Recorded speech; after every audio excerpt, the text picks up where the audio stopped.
Hello, I'm back again today with another quick video.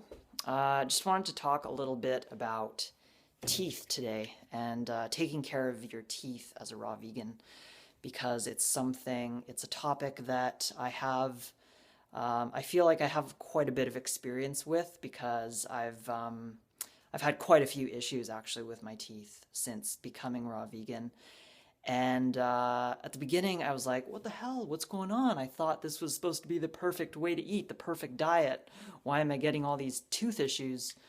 And as I learned more over the years, I gradually came to understand that it's not the fault of the diet. It's the fault of, like, you can have tooth issues on any diet, but what's really important is taking care of your teeth properly. So, just because you're eating the ideal diet doesn't mean that your teeth are necessarily going to be super healthy. So, I just had a filling a few days ago, and actually it was the first filling I've ever done that I didn't receive freezing for, which was quite an interesting experience. I was really nervous to ask for no freezing. And I was actually shocked at how easy and how painless it was. It barely hurt at all. So I was very pleasantly surprised. And yeah, I definitely recommend if you're someone like me who hates freezing.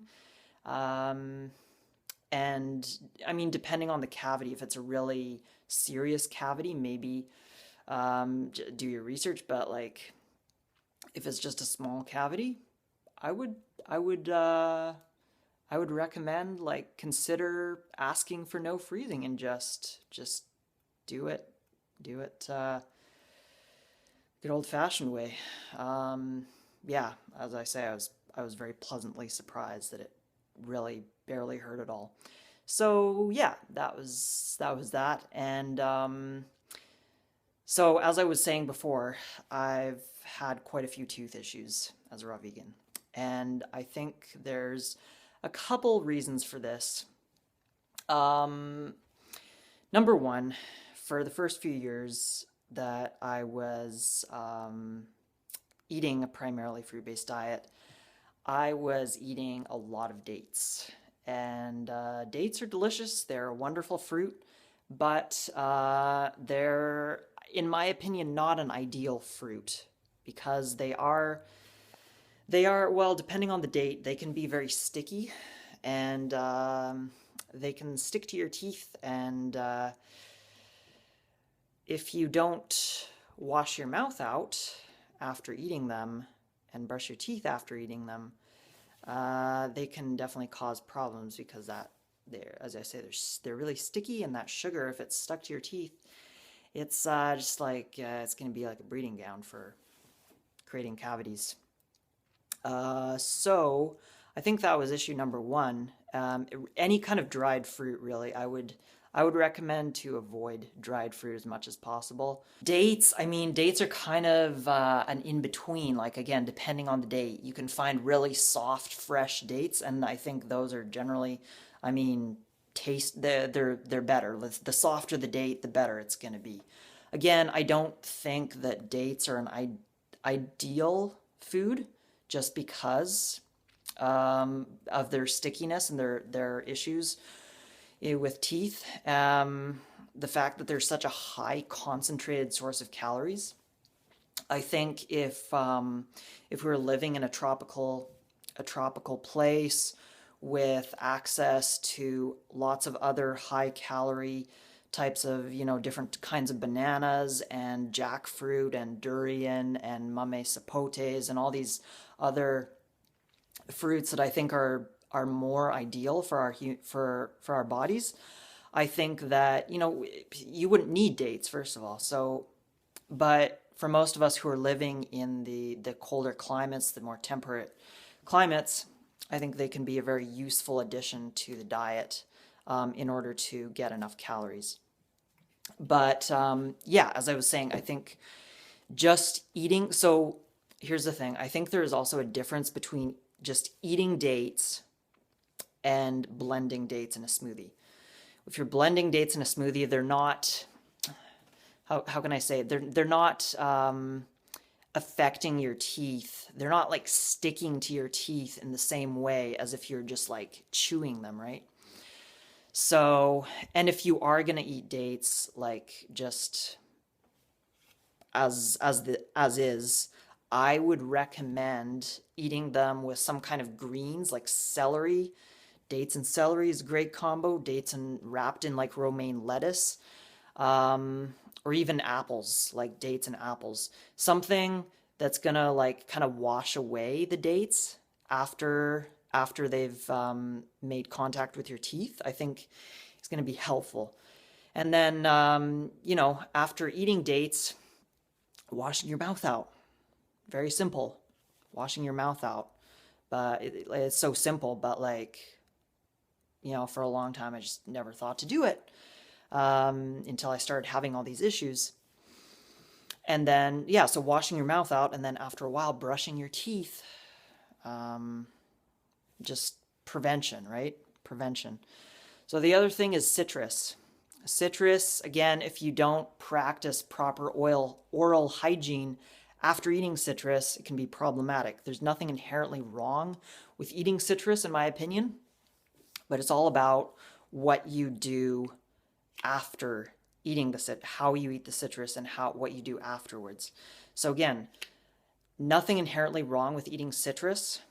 Maybe don't like eat it all day, every day for 3 meals a day, but like eating citrus once a day, I don't think is a problem. But again, if you just eat citrus and then don't do anything, yeah, that acidity from the oranges is gonna stick to your teeth and probably eventually cause some issues.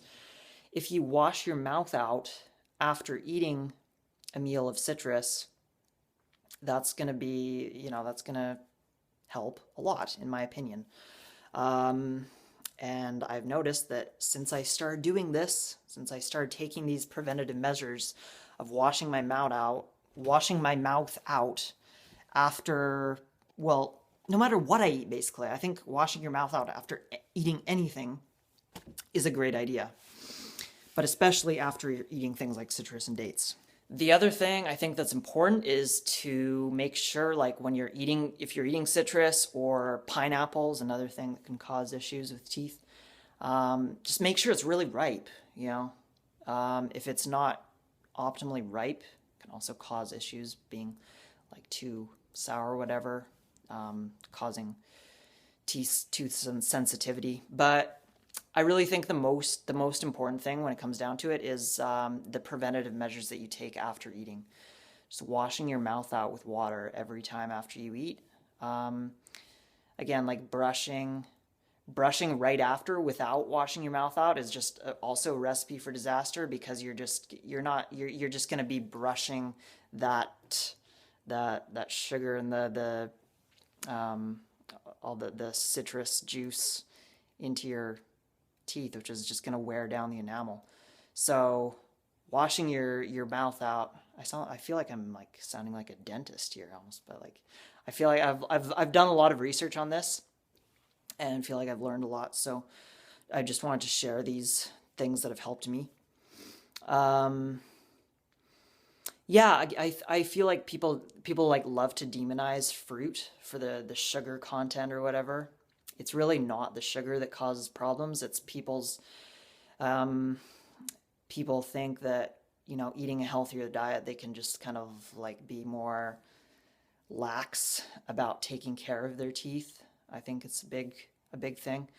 And I don't think it's the case, This eating this way is ideal in many ways, but it's not, you can't like just kind of go like say like, oh, I'm just gonna live like a completely natural, never brush my teeth or whatever.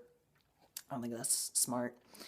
Yeah, so again, like nothing inherently wrong with fruit. In fact, I think that you look at grains and beans and animal products and all these other foods, I think you could argue that they're much worse for your teeth because they're sticky, they're, yeah, acid forming, all that stuff.